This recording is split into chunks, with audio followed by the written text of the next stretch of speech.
In the history of sports, there have been champions, cheaters, and business geniuses, but very rarely someone who embodies all three at once. Jake Paul is not like other boxers, not because he's exceptional, but because he made the world believe he was. There were fans who believed in his rise. There were haters who dreamed of watching him fall. And then, the same story repeated itself again and again. With each fight, the same formula. Jake Paul announces a fearsome opponent, an ex-champion, a fading legend, an MMA warrior. The boxing world predicts his downfall. Jake Paul wins. The public screams fixed fight, scripted event, manufactured spectacle. And then we do it all over. Again. This loop is the Jake Paul cycle, a circle of illusion, hype, and controversy that allowed an influencer to become a sports superstar without ever really having the level. And the craziest part is that it's not even an accident, it's a plan. Because in truth, Jake Paul never wanted to become a boxer in the noble sense of the word. He wanted to become what he is today, a marketing product, a numbers machine, a seller of stories, not performances. And if you look closely, his path proves it. Jake Paul didn't hack boxing. He simply understood before everyone else that in this sport, just like on social media, what matters isn't what you do, but what people think you are. So yes, Jake Paul has changed boxing, not by becoming a champion, but by forcing the sport to reveal its ugliest flaws. The cult of image, the manipulation of masses, business over merit. In this video, we're not just going to talk about his fights. We're going to talk about what he really is, what he represents, and most importantly, what his story says about sport today. Welcome inside the mind of Jake Paul, or rather, inside. The biggest illusion boxing has ever seen. Before he became the boxer everyone loves to hate, Jake Paul was a child star. At 19, he signed with Disney Channel for the show Bizaardvark, playing a hyperactive clown role tailor-made for him. But behind the funny kid image, the story was already different. Jake Paul cut his teeth on Vine, the pre-TikTok platform, posting videos with his brother Logan, playing fools, provoking, chasing attention at all costs. The goal wasn't to be funny, just to exist. Every like, view, and comment was a victory. And quickly, Jake realized something no one else had dared to exploit at that scale.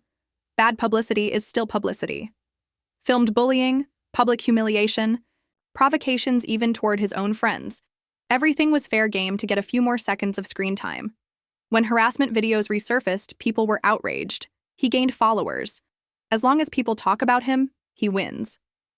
In 2017, he created Team 10, a collective of young influencers living together in LA, marketed as a talent incubator but in reality a toxic mix of reality TV, manipulation, and control. Abusive contracts, blackmail, psychological pressure, the Jake Paul machine was in full swing, and each new scandal, lawsuit, or controversy became an opportunity to sell stories, vlogs, sponsors. Jake never hid from being this character. He embraced it. He didn't want to be loved. He wanted to be seen. And in the world of social media, that's gold. In a few years, he became the symbol of a generation where conflict is a business model, no talent needed, no morals required, just timing and millions of views. Jake Paul didn't use social media to break into the scene. He used social media to build a character, the bad boy of the internet, the guy you love to hate, who turns every insult into a paycheck. When he left Disney, he was already one of the most polarizing figures on the internet. And that's when he made his next move, leaving social media to conquer a new world, boxing.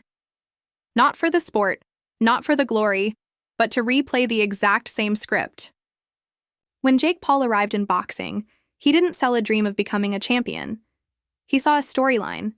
The audience, he already knew them. They wanted to see him lose.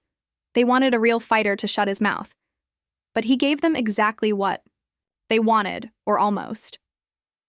The model was simple. Choose opponents who looked dangerous on paper but were harmless in reality. Sell the fight as a real challenge, win, and restart the cycle. And in this game, Jake Paul is a genius. He started with what could be called showcase opponents, a YouTuber, a retired NBA player, pop culture figures closer to TikTok dares than professional boxing. Nothing shocking. But the real masterstroke came after. In 2021, he faced Ben Askren, a former MMA champion, a true grappler, a legend in wrestling, but with zero boxing experience, coming off hip surgery, out of shape, and clearly disinterested. The result? KO in the first round. The public cried fake fight. Jake Paul cashed the check and moved on. Next was Tyron Woodley, former UFC champion, impressive record, but again more wrestler than boxer, physically declined on a 4-fight losing streak. Jake wins once, then knocks him out in the rematch. Another sellable achievement. Then came Nate Diaz and even Anderson Silva. Always the same formula. Aging MMA legends. Out of their element, out of their prime. Jake Paul beats them all while ensuring none pose a real threat. And for his real boxing matches, he faces pros. Yes, but retired ones, semi-amateurs, boxers with padded records built against opponents with horrific records. Guys who hadn't boxed in years. Jake Paul doesn't pick opponents to improve. He picks them to never lose. Matchmaking is carefully crafted as a brand partnership. No risk, just the right story, believable enough for the audience, safe enough for business. And as long as it works, why stop?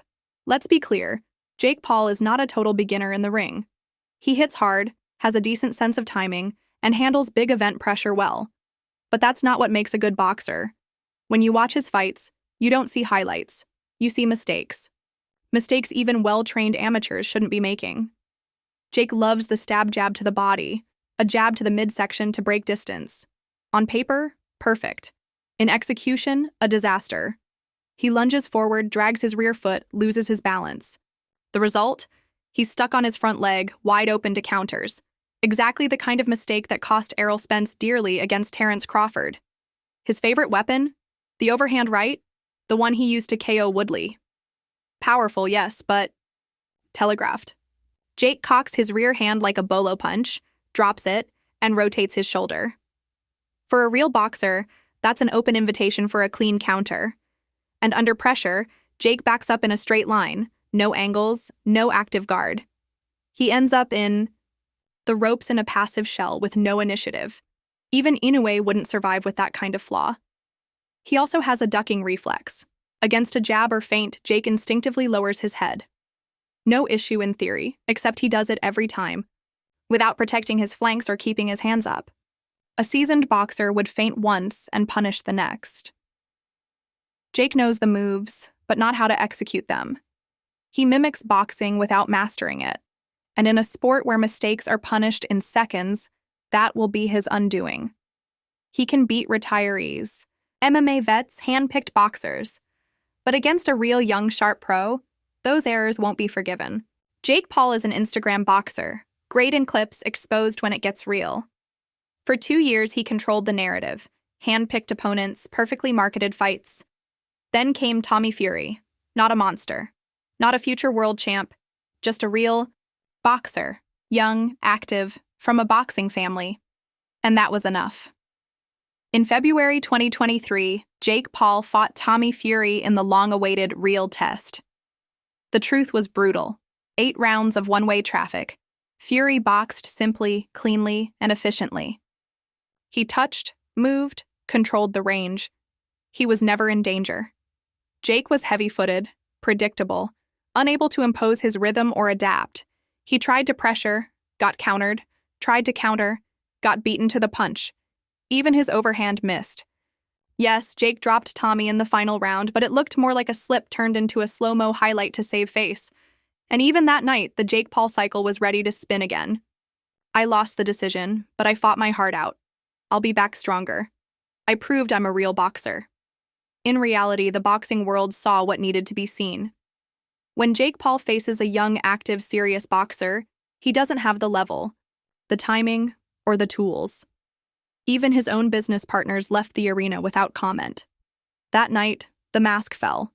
Not against a world champion, just against a solid 23-year-old. And the fight confirmed what purists had said all along. Jake Paul can sell fights but cannot box at that level. Then came Mike Tyson, the ultimate commercial masterstroke and the biggest scam of all. On paper, it was the clash of generations. Jake Paul versus Mike Tyson. But anyone who understood boxing knew the fight was won before the first bell. Tyson, once a legend, was no longer a threat. At 58, with a history of addiction, injuries, and surgeries, Tyson had become a monument, not a menace. In 2024, he used a cane, canceled appearances for health reasons, spent more time on podcasts than in the gym. Still, Jake sold it as a true challenge. The public, hypnotized by memories of 80s Tyson, followed along. And the fight? A script. Round 1, Tyson moves forward, throws a few shots, looks sharp. Round 2, pace slows. Round 3, Tyson fades. From round 4, Jake takes over risk-free. The rest? A tired Tyson, frozen and overwhelmed. Jake cruises to a unanimous decision. The public cried fixed fight. Script leaked. Some said Tyson held back. Millions watched theory videos. But the truth? No script needed. The real script was time and biology. No 58-year-old man can go 8 rounds with a pro in his prime. This was never a sports contest. It was a marketing operation. The perfect product of Jake Paul's model. Pick the right opponent, control the narrative, win without risk, sell it as greatness. You might think, Jake made his fortune through boxing, pay-per-view, and sponsors. Wrong. Boxing is his storefront.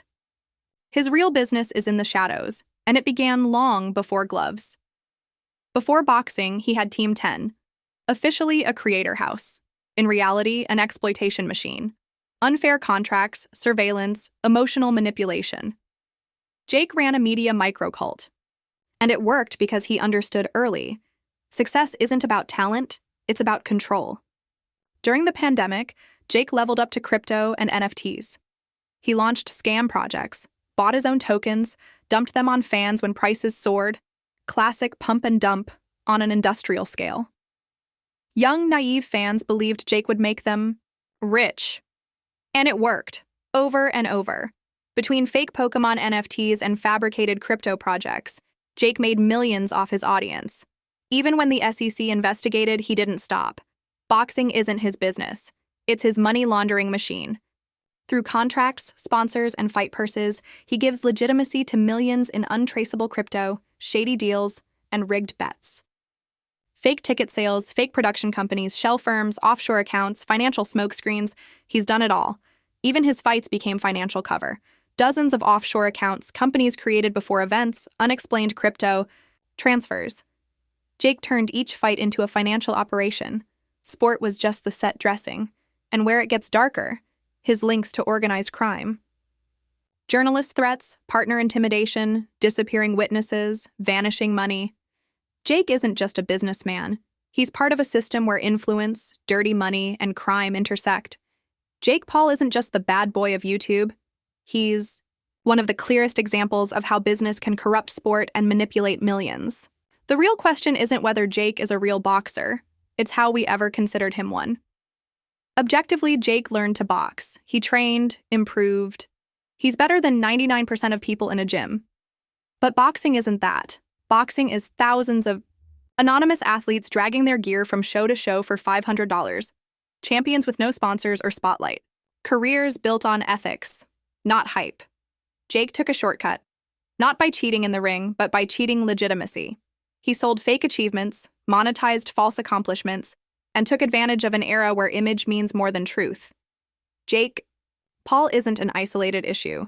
He's the inevitable product of a system where storytelling beats talent and hype overshadows performance. We no longer live in a world where sport rewards the best. We live in a world where sport is sold like a show. Jake Paul is the perfect product of that shift. And what he did to boxing is what others are doing to music, cinema, politics. Not a fraud, not a champion, a symbol. Jake Paul isn't just an influencer who abused the system. He is the system. The mirror of a generation where buzz is the only goal and the audience, you, me, plays along without realizing. Jake didn't change boxing. Boxing let itself be changed by Jake Paul. His case isn't just about boxing or business. It's a reflection of an entire era. Over the last decade, social media rewrote the rules in sports, music, and public life. It's no longer the best who shine, it's those who know how to sell. Before, you had to be a champion to be famous. Now you have to be famous to become a champion. Jake Paul is exactly that, an influencer turned boxer to sell more views. And he's not alone. Reality stars dropping singles, rappers launching crypto, entrepreneurs running scams on Instagram, all following the same model. Build illusion, gain trust, cash out before it collapses. Fake wins, fake champs, fake fights. When Jake Paul steps in the ring, he doesn't defend a title. He defends a business model. And it works because he appeals to a generation that confuses fame with merit, story with truth, drama with courage. Jake Paul is the poster child of a world where image has more value than performance. The worst part? His victims are his fans, teenagers, young adults. A public convinced Jake is just like them, when in truth, he uses them.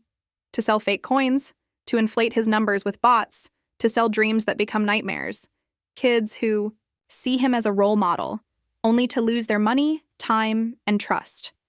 Jake Paul isn't a scammer. He's worse. He's a symptom. The result of a system where lies beat truth, where social media creates artificial, temporary, toxic heroes. The real danger isn't Jake, it's what he represents. A world where fake news is stronger than real performance, where boxing is a pretext, where influencers become disposable gods, cheered by audiences blind to the manipulation. While we watch Jake Paul's show, thousands of boxers fight in the shadows, guys stepping in the ring for $500, women training before and after work, amateurs grinding for a local belt. They don't live off crypto deals, they don't buy their opponents, they don't stage fights, they live boxing. They respect it, they deserve our admiration. They are the real ones, not those who rig the game to boost their metrics, not those who turn boxing into a business plan. If you want to applaud someone, applaud those who do this sport for the right reasons. In conclusion, Jake Paul isn't a misunderstood genius, a gifted athlete ignored by the system, or a dangerous challenger to the boxing world order. Jake Paul is exactly what he appears to be, a product of his time, a seller of illusions, a cynical businessman who figured out that fake sells better than real. For years, he manipulated the game, picked his opponents, bought narratives, knocked out old men and retirees, then presented himself as boxing's future. And the worst part? It worked. Because our era doesn't reward merit. It rewards spectacle. Hype. Fake. Is Jake Paul a boxer? No. He's the avatar of the toxic storytelling era. He didn't beat the system. He is its ultimate form. And yet he isn't the problem. The real problem is that we let it happen, believed the myth, preferred illusion over truth, because it was easier, more fun, more marketable. So yes, Jake Paul won. He won the buzz war. He won the business game. But in the ring, against time, against history, he'll never win, because hype always fades, and in the end, only truth remains. And the truth is, sooner or later, Jake Paul will meet an opponent he can't buy, a public he can't fool. And that day, he'll join the long list of those who thought they could cheat boxing and got chewed up by the sport, because boxing never forgets.